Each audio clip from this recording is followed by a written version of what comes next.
Bom dia, galerinha, sejam todos bem-vindos ao universo da química. E quem vai guiá-los nesse passeio sou eu, professor Paulo. Se liga aí no próximo assunto.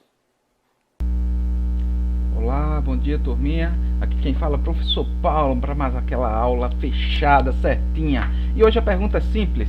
O que é isomeria? Até o final da aula tem que saber, hein? Vamos nós, nessa viagem louca que é a química. Então, isomeria é o fenômeno em que compostos orgânicos têm a mesma fórmula molecular sendo diferentes. Poxa, professor, então já sei o que é isomeria, posso fechar o vídeo aqui? Não é bem assim, né, gente? Vamos ver o que é que tem mais aí pra frente, tá? Então, a gente tem aqui, ó, duas moléculas, certo? Que elas têm, ó, a mesma formulazinha, ó, C4H10O e, ó, C4H10O. Poxa, professor, então é a mesma coisa. Não é bem assim, né, gente? Vamos lá. Aqui eu tenho, ó, um álcool, tá certo? Um butanol. E aqui eu tenho o éter etílico. Então eu tenho funções diferentes, tem o mesmo número de carbonos, mesmo número de hidrogênio, mesmo número de oxigênio, tá? Então, isomeria justamente vai brincar com isso aí, tá certo, gente? A gente vai aprender muito sobre isso hoje. E elas diferem não só da disposição dos átomos no espaço, mas também todas as suas propriedades físicas, ok? Você pode prestar atenção aqui, ó, ponto de fusão, ponto de ebulição, inclusive a densidade são diferentes, ok? Basicamente é isso. A gente vai distribuir a isomeria em duas partes, né? A isomeria plana e a isomeria espacial. Dentro da isomeria plana, que é aquela que a gente vai ver primeiro, ok?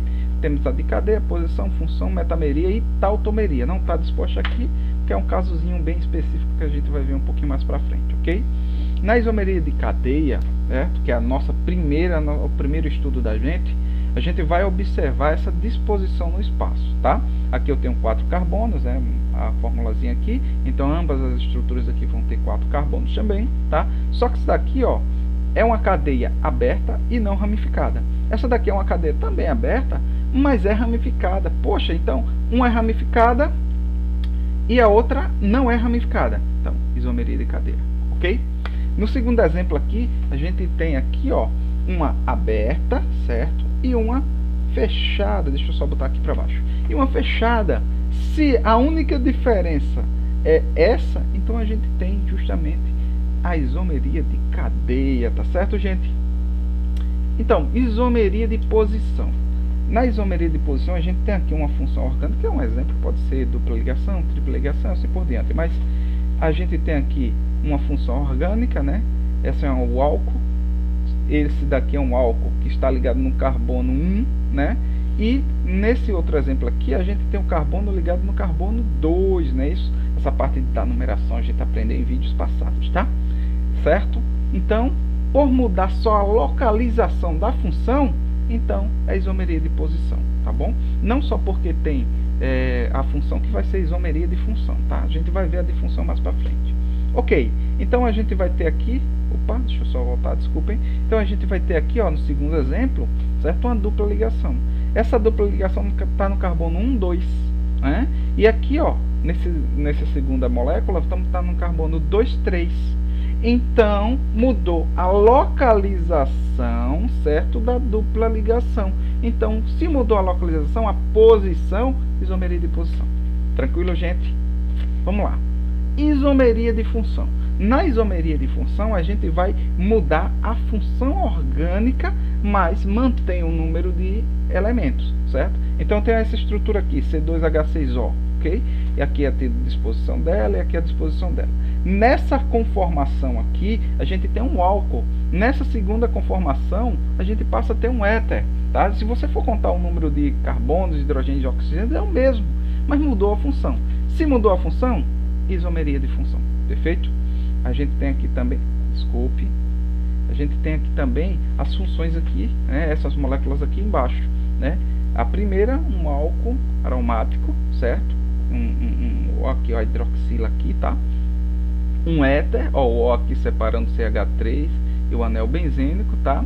E um fenol, tá? Ó, onde você vê aqui, ó, a hidroxila ligada diretamente, né, no anel aromático, ok, gente? É isso. A gente vai ter aqui uns outros exemplozinhos também, tá? Um aldeído, tá? Onde a gente vai fazer aqui, ó, essa alternância para acetona, tá? E aqui, ó, um ácido, né, o ácido carboxílico, né? A gente já viu isso em aulas passadas, né? Mudando aqui para um ésteres, não é isso? Muito bem. Então, se vocês prestarem atenção aqui, ó, basicamente, né, a gente tirou migrou, né, o CH3, ó, para lá pro finalzinho, não é isso? Muito bem, muito bem. Vamos ver o que é que a gente vai ver mais para frente. Então, eu disse para vocês que a gente tinha mais a difunção, né? A gente tem uma especificidade a mais. A gente vai ter uma tautomeria. Tautomeria nada mais é do que quando a gente tem uma molécula que ela fica alternando entre duas substâncias. Isso daí é comum. A gente pode inclusive fazer alguns experimentos com isso aí mais para frente, tá? Mas ela fica migrando, né? E tem duas específicas, que seria o aldeído para o enol e a cetona para o enol, tá bom? Então, quando é aldeído para enol, aldoenólica. Quando é de cetona para enol, cetoenólica, ok? Aqui alguns exemplos, né? Então, vamos lá. Então, a gente tem aqui o aldeído, ok? Onde essa dupla ligação do oxigênio, né? Ela vai migrar para entre os carbonos. E esse hidrogênio que estava aqui nesse carbono passa aí para o oxigênio, formando o hidroxila. E forma o enol. O que é o enol, certo? Enol é justamente quando eu tenho um álcool, ok? E esse carbono, né? Que faz a ligação com a hidroxila é OH, tá? Esse carbono aqui, ele faz uma dupla ligação. Se o álcool tem essa característica, ele deixa de ser um álcool e passa a ser um enol, que nada mais é que um álcool com uma dupla ligação, tá bom? Se bem que é importante essa ligação aqui, né? Esse enol, a gente vai ver isso em coisas, em especificidades mais para frente também, que é muito importante essa molécula aqui, tá? E esse é um equilíbrio aldoenólico, como eu já tinha falado. Aqui o cetoenólico, a gente tem uma cetona, né, caracterizada por C, que está ligada a outros carbonos, dupla O, ok? E aqui, ó, a dupla ligação cai para o carbono, né, entre carbonos, e o hidrogênio, mais uma vez, passa para o oxigênio, formando o hidroxila. Essa hidroxila, ó, ligada a um carbono que vai fazendo dupla ligação, caracterizando um enol, certo? Metameria. Gente, essa daqui, a maioria dos alunos erra muito, né? Por conta que é uma mudança de posição também, só que a metameria obrigatoriamente tem que ser com heteroátomos, tá? Então, se eu tenho um heteroátomo, o que é um heteroátomo, professor? É qualquer molécula que não seja carbono e hidrogênio no meio da cadeia carbônica, tá? Então, eu tenho aqui um oxigênio, ok? E esse oxigênio está no meio da cadeia carbônica, então é um heteroátomo. E ele está aqui, ó, com um carbono só antes dele, tá? E ele passou a ter, ó, 2 carbonos, né? Ele ficou bem no meinho ali, ó. Então ele mudou a posição, o oxigênio ele mudou de posição. Se houve essa mudança, é uma metameria. Professor, mas isso não é a isomeria de posição? Sim. Só que a isomeria de posição ou é com ramificação, dupla ou tripla ligação, tá? Quando é com heteroátomo, obrigatoriamente metameria. Não esquece disso, gente. Muito bem, vamos para o próximo, tá? Alguns exemplos. Pode ser o nitrogênio também, ó. Tá aqui depois de um carbono, passou bem para o meio aqui, tá bom? E aqui a gente tem, né, um ésteres, né, em qual ele correu, né? Esse CH3 aqui migrou para lá, o H migrou para cá, então, enfim. Houve só uma mudança, né, nessas posições aí dos heteroátomos, então passa a ser metameria, ok? Então a gente vai começar agora a isomeria espacial. Ela é dividida em duas: geométrica e iótica, tá? Só uma dica: assiste o vídeo que eu coloquei ou aqui em cima no card, tá bom?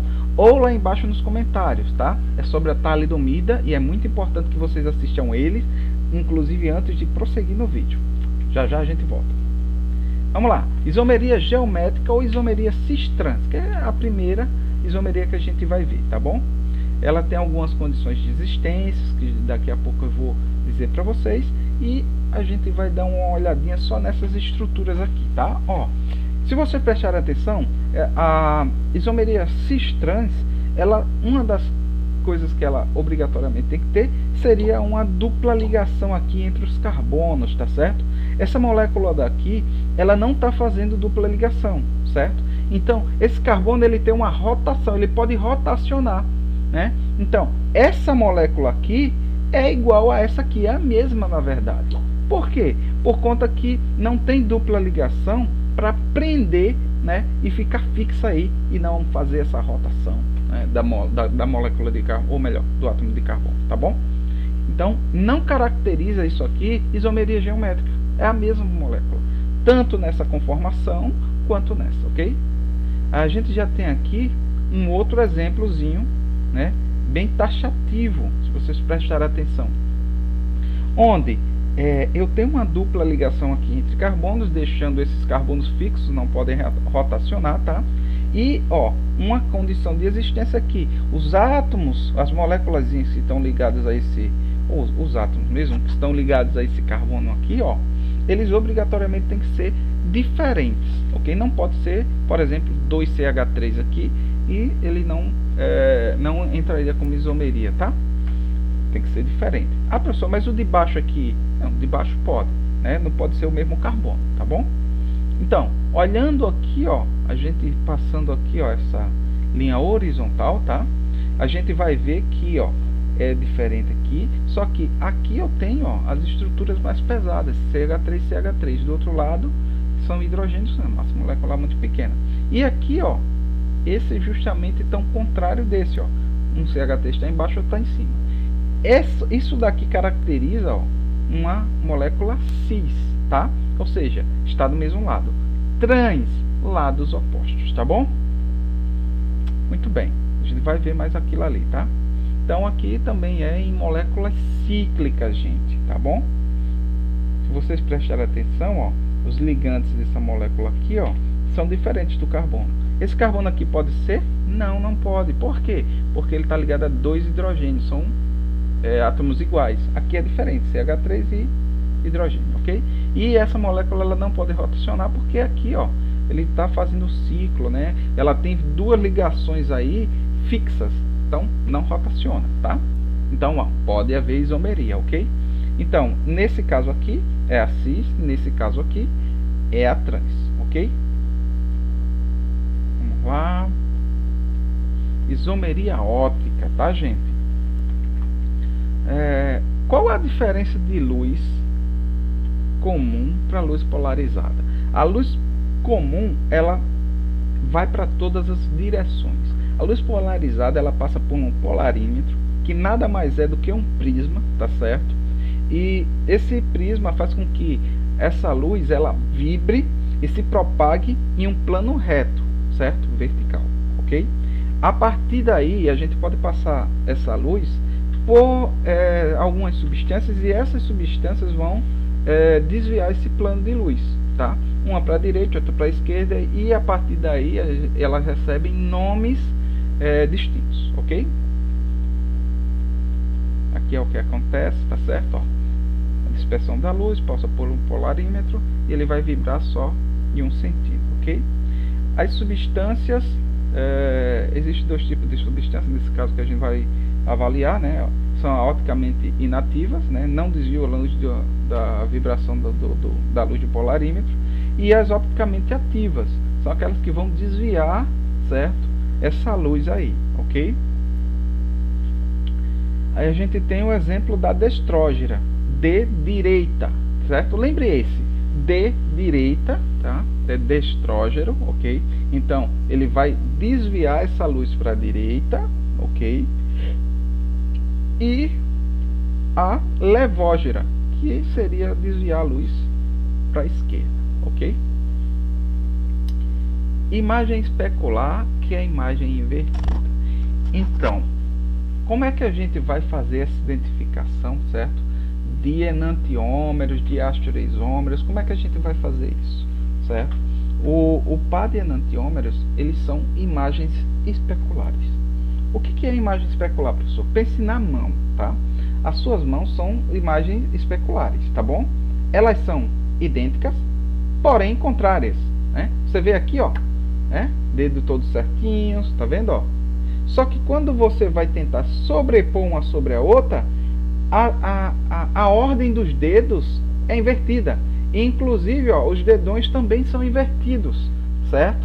Então isso caracteriza justamente esse par de enantiômeros, ok?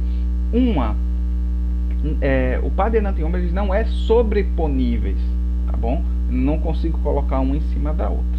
Basicamente é isso, tá, gente? Aí aqui a gente está vendo só alguns exemplos, tá? Desvio para a direita, dois polarizados, outro desvio para a esquerda, certo?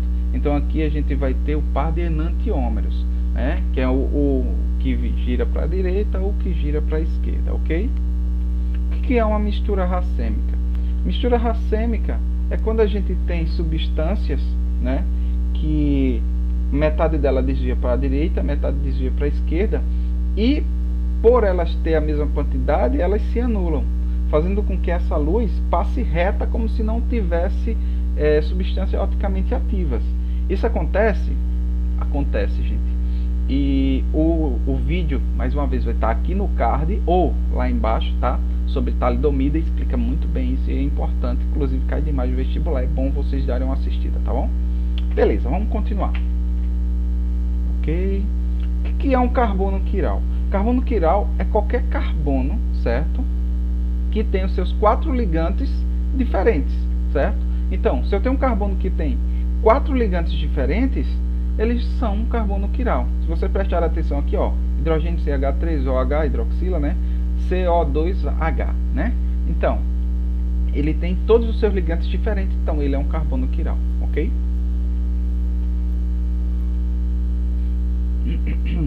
Aí, uma coisa que eu preciso frisar.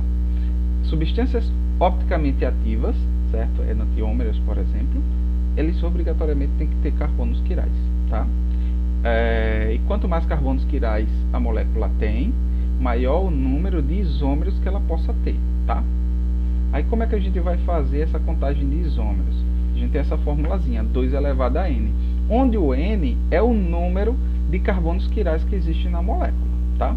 Então, no exemplo passado, se eu só tinha um carbono quiral, então 2 elevado a 1, logo eu posso ter 2 moléculas diferentes, tá?